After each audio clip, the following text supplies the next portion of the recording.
everyone, my name's Caroline Wright and I'm a member of the steering group for the Australia-New Zealand Medical Radiation Research Network. I'm here with my colleagues Nigel Anderson and also Clare McLaren, who are going to give their top picks or favourite presentations for the ASMIRT 2021 conference. So I'd like to take this opportunity also to let you know a little bit more about our ANZMRRN network that crosses Australia and New Zealand. The goal of the Australian and New Zealand Medical Radiations Research Network is to bring medical imaging and radiation therapy professionals together relating to all aspects of research. So we're a group of medical radiation practitioners who are volunteers with one thing in common, and that's a keen interest in medical radiation practice research. We've worked closely for nearly a decade now to create a supportive and inclusive network for anyone who's interested with any level of experience, who wants to learn a little bit more about research, who might want to get started in research or progress their research skills and research projects a bit further than they currently are. We also run conversations in research webinars throughout the year, and these run regularly and cover a range of different topics related to research methods or specific topics in medical imaging and radiation sciences, such as paediatrics. We've also got a website that allows anyone who is interested to connect with one another, to share ideas and experiences with research, and to become more informed about what's going on in research in Australia and New Zealand with respect to radiation therapy and medical imaging. Thank you. Hi everybody, my name is Nigel Anderson and I'm the Principal Research Radiation Therapist at the Peter MacCallum Cancer Centre in Melbourne and also a member of the ANZMRRN committee. So today I'm going to present to you my views and what I thought were the top presentations for our radiotherapy stream at the conference. Okay, so the radiotherapy program was littered with a number of amazing talks, but the ones I want to focus on for this top five, in no particular order, presentations around that are applicable to most of our RTT group and really focusing on the patient and how we can improve the care we can give to them. So my first one was from the student conference, RT prize winners from Hayley Falls in radiotherapy for Indigenous Australians health. Hayley spoke of us, highlighted the disparity we currently see in outcomes for Indigenous Australians. Hayley discussed some of the issues associated with communication, healthcare, and things we must consider, and also tools to help us moving forward in this space, and really touched on some really important points and things that I was unaware of in the Indigenous health space. So a really, really great presentation. And it also got me really thinking about the wider population we see day to day and how we must adapt ourselves to meet the needs of individual patients. So a really fantastic presentation, Hayley. Next talk was the RT plenary session, which from Michael Vallock. I think most people it was voted the #1 talk by the radiotherapy stream, and it was a really fantastic presentation from Michael titled Beyond 2021, a vision for adaptable person-centered radiation, where Michael spoke about his experiences in Canada and ensuring that a new program that they've adapted over there in assigning patients clinicians to individual patients, and they follow them through their entire radiotherapy journey, as compared to our traditional model where patients will move from modality to modality throughout their care. And they reported some really strong benefits from that. And something that I think we really need to consider here in Australia, is this a way we can look at adapting the way we do things moving forward? So yeah, fantastic work, Mike. The third presentation was from Laura Adamson, and it was topic was establishing baseline measurements of safety culture and incident learning systems in radiation oncology. This is something that's become really important in recent times, and ensuring we really promote a blame-free culture and an incident reporting system that encourage us to really critique what we do and how we do it to ensure the safest environment we can for ourselves and staff, and also for our patients. So Laura spoke about the importance of establishing baseline measurements in safety in radiation culture and in our radiation oncology environments, and also discussed really personalising the RT infrastructure within our existing quality assurance systems to really ensure that RTs are engaged in the process and actually driving a strong safety culture. So the fourth presentation was from Emma Shearlaw, was looking at rapid access palliative radiotherapy service at SA Health, now and a vision for the future.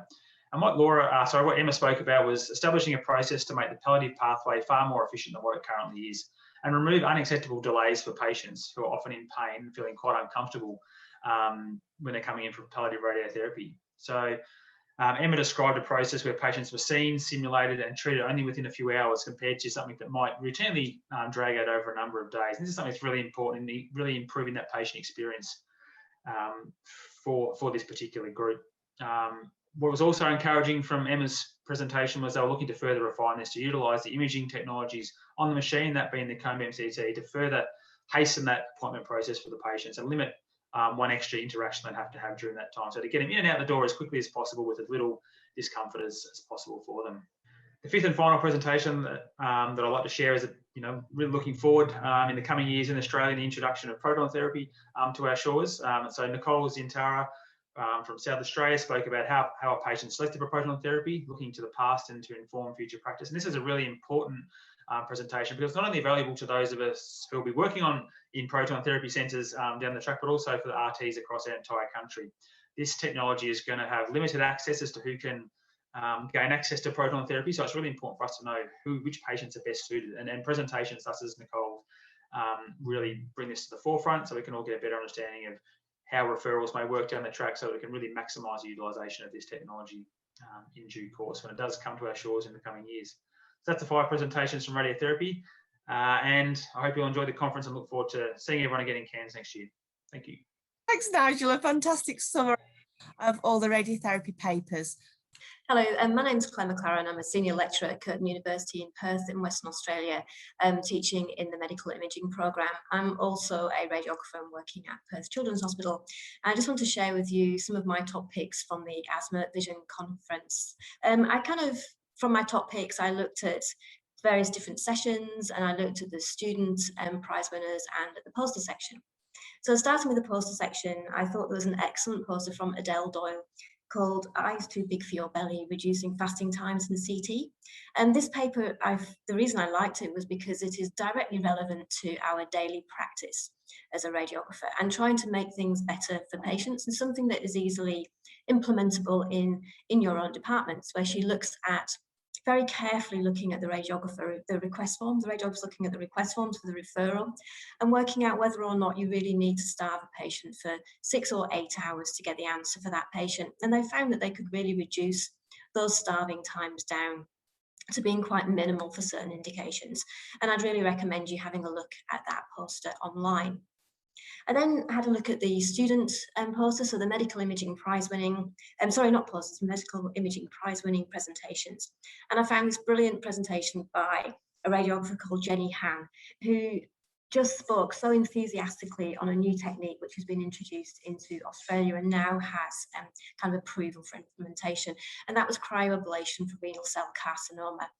And this is an amazing technique which you can do. She talks about using it for CT, where you insert the cryoablation probes into a tumour using CT guidance, and then you basically freeze the tumour to treat the cancer.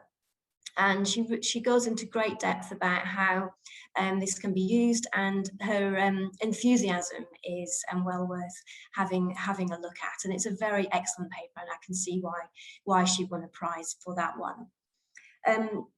Another session that I thoroughly enjoyed was the forensic imaging session.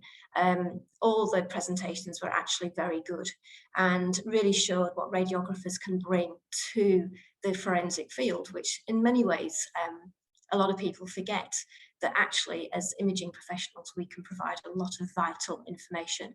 And as people move away from agreeing to postmortems, much more imaging now is done for post-mortem investigation as well.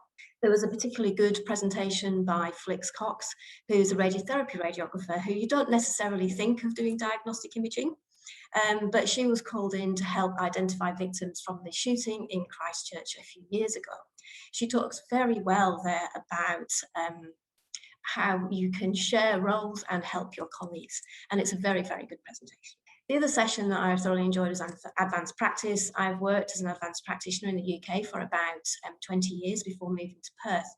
And I'm very passionate about radiographers being able to advance their role and do work beyond their boundaries and do very well doing that. We have a lot to offer as radiographers, and we really can help our medical community. The whole session again was very good. There were presentations by Suzanne Rastrick, who's the lead allied health professional in the UK, by Derek Roebuck, who's a professor of paediatric radiology at UWA, and Michelle Monaghan from Ireland, all talking about their different experiences. There was also a therapy paper which was very good, but really not my field to comment on. Michelle talks about how they've managed to change legislation in Ireland to bring in prescribing and practitioner status for radiographers.